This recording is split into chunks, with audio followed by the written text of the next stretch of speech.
घर की औरत। कहते हैं ना, घर दीवारों से नहीं, उसके अंदर रहने वाले लोगों से बनता है। लेकिन क्या हो जब घर के लोग ऐसे हो? सारा दिन खाती रहती हो, सोती रहती हो, कोई काम नहीं है तुम्हारे पास। ऊपर से बहू के आ जाने के बाद तो तुम और निकम्मी हो गई हो। दिखावे के लिए हाथ में माला पकड़ ली है, बाकी कोई काम नहीं करती। अरे कैसी बात कर रहे हैं?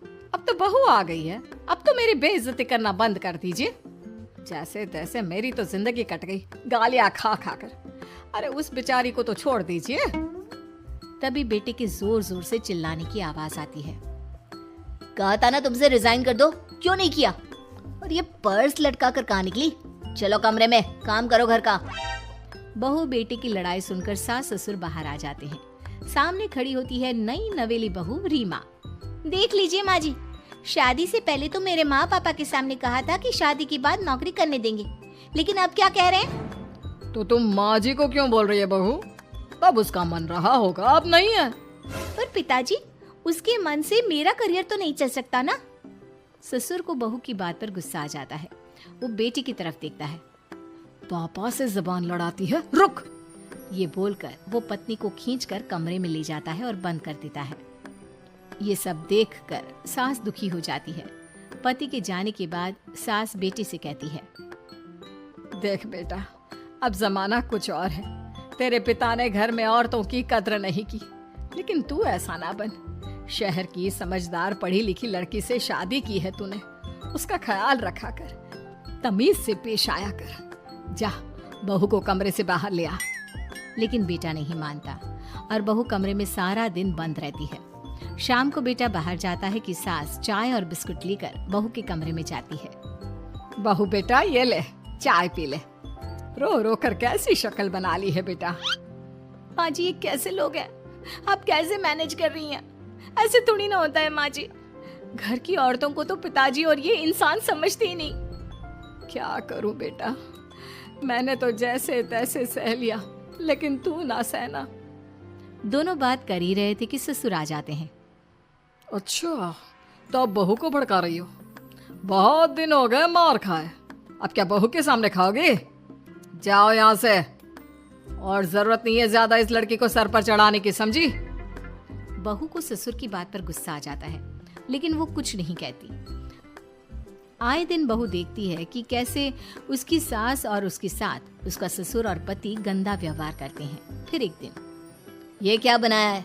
खाना बनाना नहीं आता क्या? ये बोलकर वो खाने की भरी सारी थाली फेंक देता है। अरे बेटा कोई बात नहीं, शांत हो जा, मैं अभी बाहर से कुछ मंगवा देता हूँ। हाँ पापा, ऑर्डर करिए। ऐसे खाने से तो पेट भरने से रहा। वैसे खाना तुमको बनाना आता नहीं और बाहर जाकर नौकरी करना चाहती हो। अरे तुम जैसे को तो पूछते भी नहीं है बाहर। बहू को पति की बात पर गुस्सा आता है, तभी सास बोल पड़ती है। तेरे से ज्यादा पढ़ी लिखी है, वो तो तूने इसे कहा था कि तू नौकरी करने देगा तो तुझसे शादी कर ली, वरना ना ही करवाते इसके माँ बाप तुझसे शादी इसकी। और कमाती भी ये तेरे जितना ही है बेटा। बहू हैरान रह जाती है कि जो सास खुद के लिए एक बार भी खड़ी नहीं हुई, वो उसके लिए बेटे को भी भला बुरा सुना रही है। उसकी नजर में सास की इज्जत और बढ़ जाती है। वो सास को देखकर ये सब सोच ही रही थी कि उसके कान में एक जोर से चांटे की आवाज आती है।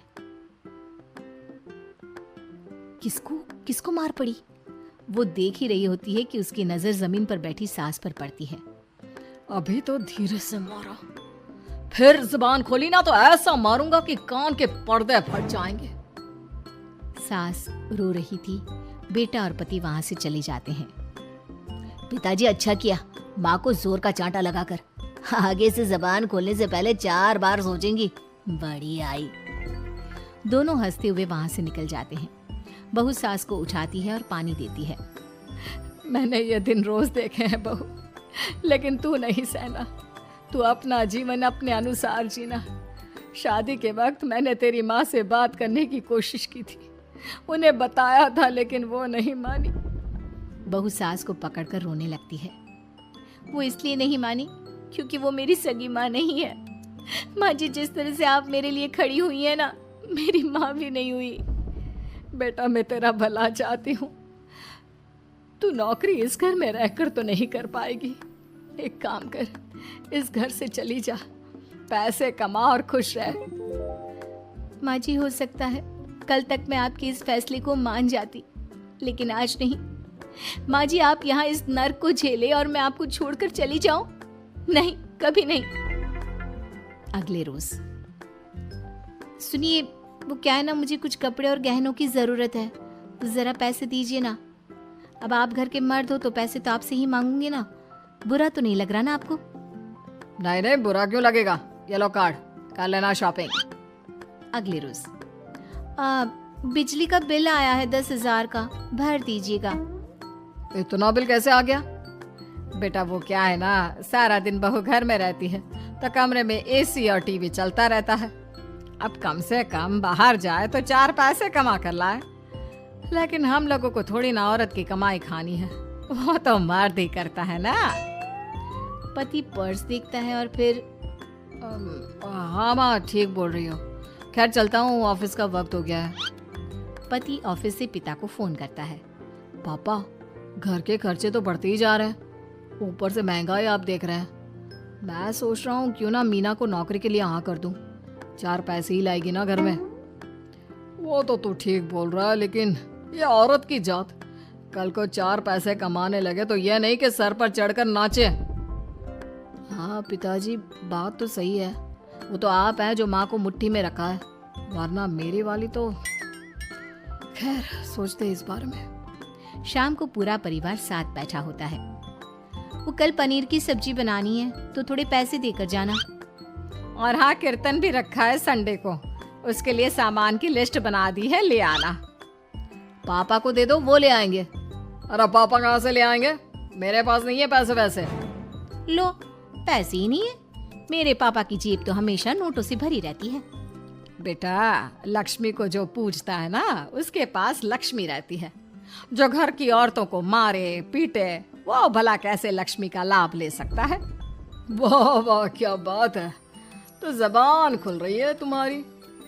लगता है भूल गई पुरानी मार और डांट, क्या? हाँ माँ जी, शांत हो जाइए, मैं नहीं देख सकती आपको मार खाता, और फिर हो सकता है कि मैं आपको बचाने आऊँ तो ये भी मुझे मारे। ठीक है बहू, मैं कुछ नहीं कहती, तू ये लिस्ट बस दे दे, मैं चलिए आराम करने। फिर अगले रोज, सुनिए जी, वो मायके जाना है, वो क्या है ना, शादी के बाद से गई नहीं, तो ट्रेन की टिकट बुक करवा देना। तो मैं भी तो साथ जाऊंगा ना तुम्हारे। तो ठीक है, फिर फ्लाइट की ही टिकट करवा दीजिए। वो क्या है ना, अच्छा थोड़ी ना लगता है, आप पहली बार मेरे साथ जा रहे हो और हम ट्रेन से चले, ठीक है ना? पति ऑफिस जाता है, जहाँ उसका दोस्त कहता है, अरे क्या हो गया यार, परेशान सा दिख रहा है, तेरी तो नई नई शादी हुई है, भाभी परेशान कर रही है क्या? अरे नहीं यार, तू तो जानता है थोड़ी सी कमाई में घर चलाना मुश्किल हो रहा है, तू कैसे मैनेज करता है यार? कैसे क्या यार, तू जानता है ना मेरी बीवी रिया को, वो टीचर है, फिर घर में ट्यूशन करती है, साथ में बच्चे भी पढ़ लेते हैं। यार, घर नाम की गाड़ी दोनों पहियों के साथ चलने से ही चलती है, वो भी कमाती है और मैं भी, और चल रहा है घर बस। पति को दोस्त की बात समझ में आती है, लेकिन पिता का ज्ञान कैसे भूल सकता था? भाई, कल को सर पर चढ़कर नाचने लगी तो।